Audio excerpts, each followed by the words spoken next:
was dark except for a lamp burning low. Agent Lopez sat there alone at the bar, crisp suit, cigarette glowing in the dark. He put 2 bottles on the counter, one clear, one black. The clear bottle's label read, Truth Serum. The black one's label, Liar's Tonic. The bartender leaned in, nervous. So, which one works? Lopez chuckled, cold. That's the trick. They both do. A wise guy reached for the Truth Serum, downed it, and started sweating. Words spilled out of his mouth like bullets from a jammed gun.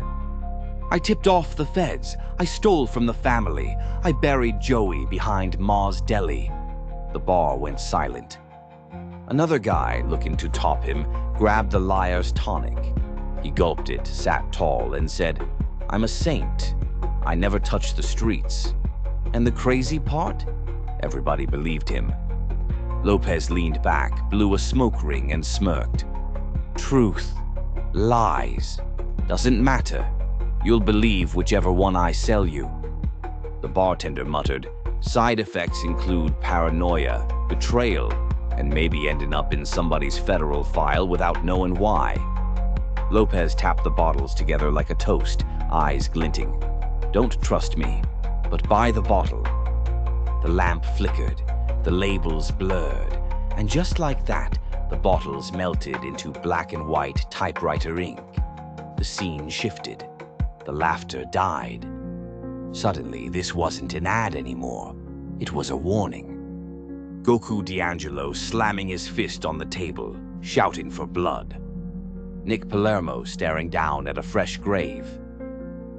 Bambi Palermo holding a pistol in her purse, torn between loyalty and survival.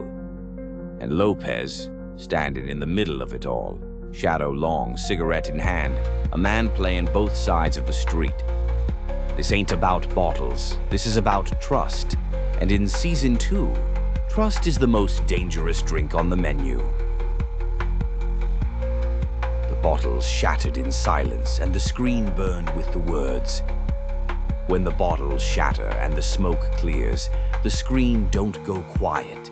Instead, Lopez's silhouette lingers in the dark, fedora tipped, cigarette ember glowing like the last truth left burning. His voice cuts through the silence. The Fed you can't afford to believe. Brooklyn Bloodlines, Season 2. Trust is a weapon. Lopez is pulling the trigger. Bambi's Twisted Tales, Rugrats, the Imaginary Nursery. Angelica the Storyteller. See, the heart of it all ain't Tommy, Chuckie, or Phil and Lil. It's Angelica, the little blonde brat screaming at everybody. She's not bossy, she's broken. Her parents ain't watching. She's raised in silence and neglect. So what does she do? She builds herself a nursery full of friends that ain't really there. Every baby she talks to, every scheme, every adventure, that's just Angelica trying not to drown in loneliness. Tommy Pickles, the stillborn leader. Everybody loves Tommy, the bald kid with the screwdriver, but Tommy never made it out of the womb alive.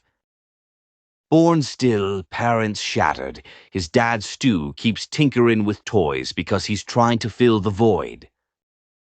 Angelica turns Tommy into a hero in her head, the leader, the brave one, the baby who could have been. But the real Tommy, he never took a breath. Chuckie Finster, the haunted shadow.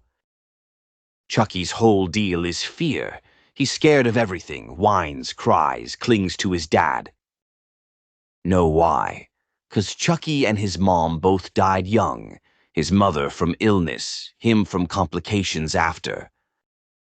Chaz, the dad, lives alone with grief. Angelica projects Chuckie's ghost into her world, timid, anxious, forever carrying his mother's shadow. That ain't a kid, that's trauma wearing sneakers. Phil and Lil, the twins that never were. 2 kids, always together, inseparable.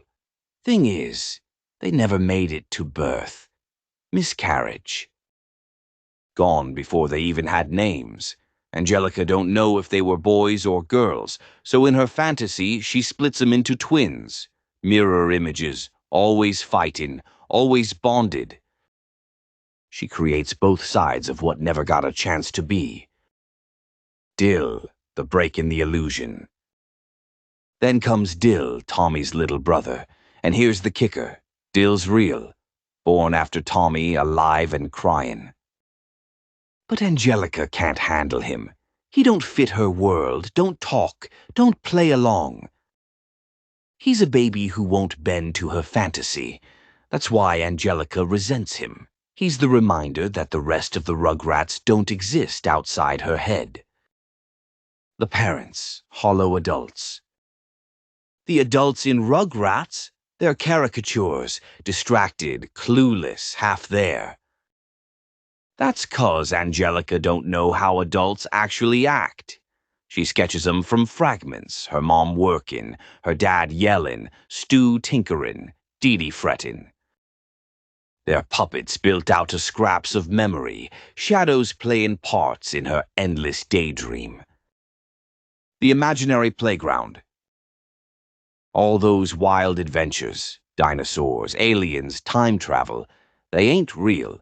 They're Angelica's imagination running hot, escaping the cold truth of her empty life.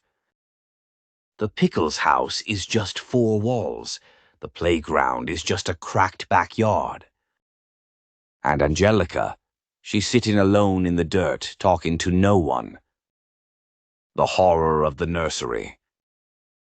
This is the real gothic tragedy. Angelica ain't evil. She's just alone.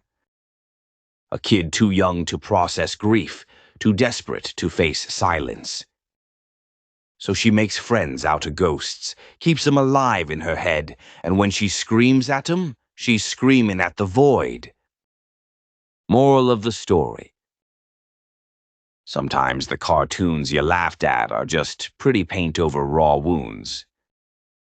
Don't mistake imagination for salvation. It keeps you floating for a while, but sooner or later the tide goes out and leaves you stranded. The babies in Rugrats weren't adventures. They were gravestones in Angelica's head.